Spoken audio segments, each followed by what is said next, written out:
Dalawang tulog na lang, tamang panahon na sa Philippine Arena sa Bulacan. At isa sa mga makakapanood niyan, ang isang lolong fan na swerteng binigyan ni Yaya Dab ng VIP tickets. Makibalita tayo kay Joy Segui.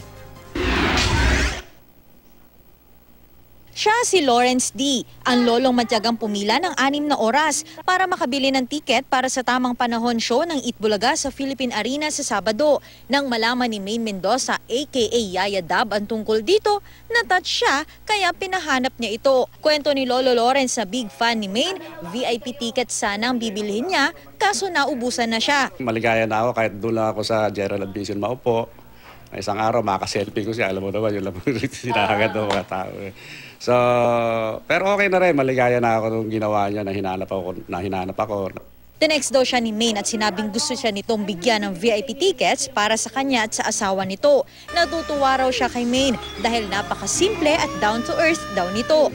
Nasa akin lahat ng ebidensya na talagang nagkikare ka. Sana swertein ka lalo sa'yo kasi kaya ka namin mahal dahil sa ugali mo.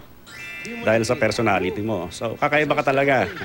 Ibang breeding ka, kaya napamahal ka sa amin. Maine, I'll love you.